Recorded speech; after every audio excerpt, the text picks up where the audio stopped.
नमस्कार दोस्तों, एक बार फिर से आपका एसवी क्लासेस रौना पार में स्वागत है। हम उम्मीद करते हैं कि आप लोग जहाँ भी होंगे मस्त होंगे और स्वस्थ होंगे, आनंदित होंगे। तो जिस क्लास के सेशन में हम आगे बढ़ रहे थे विशेषण को लेकर, महत्वपूर्ण प्रश्नों को लेकर चल रहे थे, तो विशेषण का 75 क्वेश्चन हमने पिछले क्लास में किया था। आज के क्लास में और हम 75 क्वेश्चन का टॉपिक लेकर आए हैं और आपके पिछले परीक्षाओं में पूछे गए क्वेश्चन हैं तो महत्वपूर्ण हो, तो आप इस सेशन को जरूर देखिएगा। बहुत ही आनंद आएगा, बहुत ही आपके परीक्षा में लाभदायक होगा। तो दोस्तों, एक ऐसी चीज़ है, यह एक ऐसी कमाई है, यह ऐसी दौलत है जिसे कोई छीन नहीं सकता, वह है शिक्षा। चलिए दोस्तों, आज का सेशन प्रारंभ करते हैं। आज के सेशन का पहला क्वेश्चन आपका होगा, नीली साड़ी में कौन सा विशेषण है? जब नीली साड़ी है तो इसमें कौन सा विशेषण है? तो याद रखिए दोस्तों, हम बोले थे रंग हो, रूप हो, दशा हो, रंग हो, रूप हो, दशा हो, अवस्था हो, स्थिति हो, यह सब का सब आपका क्या होगा? तो गुणवाचक होगा, गुण होगा। तो इसमें गुण होगा, क्योंकि संख्या में हमें संख्या चाहिए, परिमाण में हमें मात्रा चाहिए, सार्वनामिक में हमें सर्वनाम चाहिए, तो इसमें बचेगा गुणवाचक।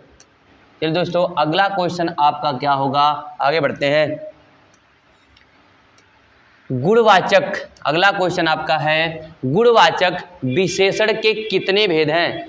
गुणवाचक विशेषण के कितने भेद हैं? आपका जवाब आना चाहिए। तो गुणवाचक विशेषण के याद रखिए कि गुणवाचक विशेषण के तो वैसे कोई निश्चित भेद होते नहीं हैं, लेकिन उसके 7 भेद माने जाते हैं। कितने भेद माने जाते हैं? 7 भेद माने जाते हैं। तो कौन कौन माने जाते हैं? अगर इस बात की बात करेंगे दोस्तों, अगर कौन कौन भेद माने जाते हैं इस बात की बात करेंगे तो काल है, स्थान है, रूप है, काल है, स्थान है, रूप है, रंग है, आकार है, आकार है, गुण है, दोष है, गुण है, दोष है, यह मुख्यतः माने जाते हैं, यह मुख्यतः माने जाते हैं आपके साथ, ठीक ना। लेकिन इसके अनेक भी प्रकार और है, इसमें अवस्था है, स्थिति है, अनेक माने जाते हैं, लेकिन मुख्यतः आपके साथ होते हैं। समझदार शब्द विशेषण का कौन सा भेद है? समझदार शब्द विशेषण का कौन सा भेद है? आप जल्दी से जवाब दीजिए, हम बढ़ जाते हैं, जवाब दीजिए। तो आप बताइए, समझदार है, हम बोले इसमें चाहिए तो सर्वनाम चाहिए, इसमें संख्या चाहिए, इसमें मात्रा चाहिए, आपका बचेगा क्या? गुणवाचक। समझदार है, गुणवाचक, आपका यह क्या है? तो आपका गुण है। मोह शब्द कौन सा विशेषण है? तो मोह में भी गुणवाचक है, मोह में भी गुणवाचक है। नीचे दिए गए शब्दों में से कौन सा गुणवाचक का उदाहरण नहीं है? गुणवाचक का उदाहरण नहीं है तो ऐतिहासिक तो गुणवाचक है, प्रभावशाली भी है, पाश्चात्य है और बहुत लंबी है। आप जवाब दीजिए। बहुत लंबी रस्सी है, बहुत लंबी रस्सी है, इसका मतलब है कि इसमें मात्रा बताई जा रही है। लंबी रस्सी है, मात्रा है तो परिणाम है, तो यह आपका नहीं है। बाकी सभी में क्या है? गुण है, बाकी सभी में गुण है, प्रभावशाली है, ऐतिहासिक है, पाश्चात्य है, तो सब में गुण है। योग्य व्यक्ति ही पहचाना जाता है। वाक्य में योग्य शब्द क्या है? अब योग्य से हमें कोई संख्या नहीं बोध हो रहा है, योग्य से हमें किसी परिणाम का बोध नहीं हो रहा है, योग्य से किसी सर्वनाम का बोध नहीं हो रहा है, इसलिए हमें मिलेगा क्या? गुणवाचक विशेषण मिलेगा। उत्कर्ष एक कुशाग्र विद्यार्थी है, तो कुशाग्र कौन सा विशेषण है? अगर कुशाग्र है, अच्छा है, तेज बुद्धि वाला है, तीव्र बुद्धि वाला है, तो गुणवाचक होगा। प्राचीन शब्द विशेषण के किस प्रकार में आता है? प्राचीन है तो काल बता रहा है, अगर काल बता रहा है तो किस में आएगा? गुणवाचक में आएगा। दृश्य बहुत ही मनोरथ था, मनोरथ क्या बता रहा है? उसके अच्छाई को बता रहा है, उसकी स्थिति को बता रहा है, तो मनोरथ हो जाएगा आपका क्या? इसमें गुणवाचक हो जाएगा। गीला सर्वनामिक विशेषण, गुणवाचक विशेषण, संख्या विशेषण क्या है? गीला क्या है? जवाब दीजिएगा जल्दी से, गीला क्या है? गीला क्या है? तो गीला देखिए किसमें आएगा? गीला हुआ, तेज हुआ, गर्म हुआ, ठंडा हुआ, ये सब किस में आएगा? तो गुणवाचक में आएगा, गुणवाचक में आएगा। छोटा निम्नलिखित में से किस प्रकार का विशेषण है? छोटा हुआ, बड़ा हुआ, ये किस में आएगा? छोटा बड़ा किस में आएगा? तो छोटा बड़ा ये आता किस में है? तो आप कहेंगे गुण में। छोटा बड़ा मोटा ये सब किस में आएगा? गुण में आएगा।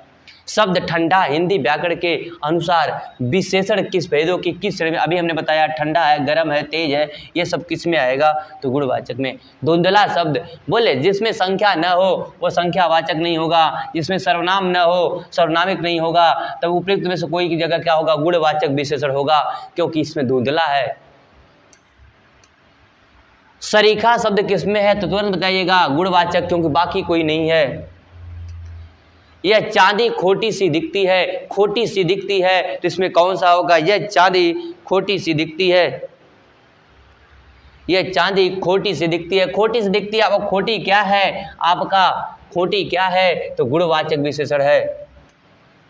मीठा अमरूद में मीठा विशेषण है, मीठा है अमरूद है, स्वाद बता रहा है, उसका स्वाद बता रहा है, तो कैसा होगा? गुणवाचक होगा। पर्वती कौन सा विशेषण है? पर्वती है, पर्वत से बना है, पर्वती, पर्वत से बना है, पर्वती, बताइएगा पर्वत से बना है पर्वती, तो एक संज्ञा से बना है विशेषण, तो इसे कहेंगे गुणवाचक। पर्वत से पर्वती होता है। निम्न में से कौन सा शब्द विशेषण है? आगरा है कि चमकीला है कि लिखना है कि कुछ है? कौन सा शब्द विशेषण है? कौन सा शब्द विशेषण? याद रखिए दोस्तों, आगरा आपका सर्वनाम है तो नहीं होगा, लिखना आपकी क्रिया है नहीं होगा, आपका कुछ सर्वनाम है नहीं होगा, चमकीला होगा, चमक से बना है चमकीला, तो चमकीला आपका विशेषण होगा। बनारसी में कौन सा विशेषण है? बनारसी में कौन सा विशेषण है दोस्तों? जवाब दीजिएगा, बनारसी में कौन सा विशेषण है? गुणवाचक है कि सार्वनामिक है कि संख्यावाचक है कि परिणामवाचक है? बताइएगा। तो अब देखिए संख्या तो है नहीं इसमें, सर्वनाम है नहीं, परिणाम है नहीं, तो आपका आएगा क्या? गुणवाचक। लंबाई में विशेषण बनेगा। अभी बोले लंबा हो, छोटा हो, बड़ा हो, नाटा हो, ये क्या आता है आप बता सकते हैं? तो आप तुरंत कहेंगे लंबाई का होता है लंबा। लंबाई का क्या होता है? लंबा। एक वाक्य में गुणवाचक विशेषण नहीं है। दूध ठंडा है, इसमें तो गुणवाचक है। दूध मीठा भी नहीं है, इसमें भी गुणवाचक है। मुझे गर्म दूध चाहिए, गर्म है, तो इसमें भी गुण है। एक गिलास कह दिया है, एक गिलास, तो जब संख्या आ गई तो इसमें संख्यावाचक है। क्या है? संख्यावाचक है, इसमें आपका संख्यावाचक है, जबकि सभी में क्या है? गुणवाचक है। तो आपका डी वाला ऑप्शन सही होगा। काला कपड़ा में कौन सा विशेषण है? तो काला है, रंग बता रहा है, तो गुणवाचक है। निम्नलिखित में कौन सा शब्द विशेषण है? तो देखिए सीता एक संज्ञा है, हमारा एक सर्वनाम है, रोना एक क्रिया है, नीला एक रंग है, इसलिए नीला एक विशेषण है। नीला कपड़ा, नीला पैंट, नीला शर्ट होगा। निम्नलिखित वाक्यों में से वह वाक्य चुनिए जिनमें से गुणवाचक विशेषण का प्रयोग किया गया है। तो इसको देखिए और बताइए, देखिए और बताइए।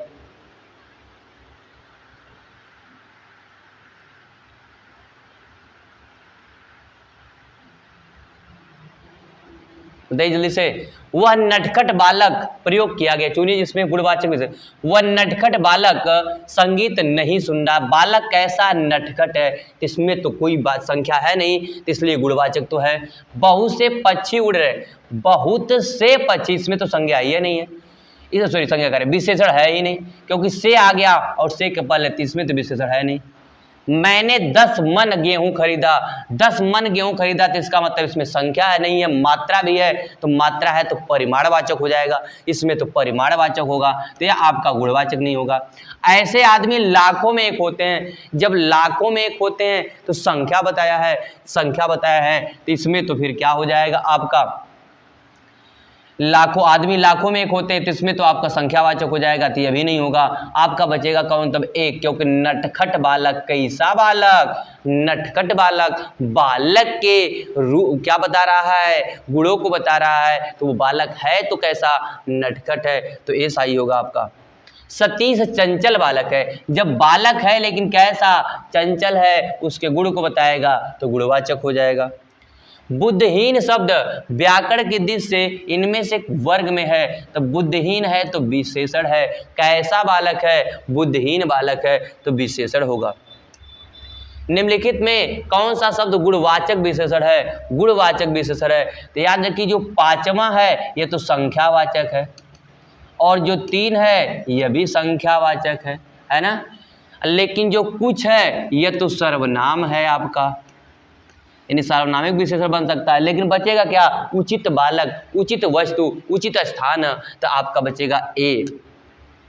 अगला आपका बताइएगा दोस्तों, जल्दी से जल्दी बताइएगा, है निम्नलिखित में से कौन सा विशेषण संज्ञा से नहीं बना है, संज्ञा से नहीं बना, बहुत जबरदस्त क्वेश्चन है, निम्नलिखित में से कौन सा विशेषण संज्ञा से नहीं बना है, तो देखिए श्रीमान होता है, तो श्रीमान तो यह है, श्री से श्रीमान हो गया, दान से दानी हो गया, यह भी संज्ञा से बना है, चमक से चमकीला हो गया, यह भी संज्ञा से बना है, कौन बना, सुंदर, सुंदर से सुंदरता होता है, लेकिन यहाँ सुंदर दिया है, यह नहीं बना है विशेषण संज्ञा से। आगे दोस्तों है आपका क्वेश्चन यहीं पर रुका हुआ है, यानी यहीं पर आज का क्लास रोकना पड़ेगा, क्योंकि क्वेश्चन इसमें नहीं दिख रहा दोस्तों। आपको 105 क्वेश्चन ही, आज छोटा सा ही टॉपिक हो रहा है, कल आपको इससे अधिक क्वेश्चन का प्रयोग करेंगे, आज यहीं पर क्लास रोकते हैं, ठीक है, क्योंकि क्वेश्चन यहीं पर छूट गया लगता है दोस्तों, ठीक है। तो क्लास कैसा लगा, इतना ही आज अभ्यास करिएगा आप, आपका क्लास कैसा लगा कमेंट करके बताइएगा, लाइक जरूर करिएगा, चैनल पर नए होंगे तो चैनल को सब्सक्राइब जरूर करिएगा।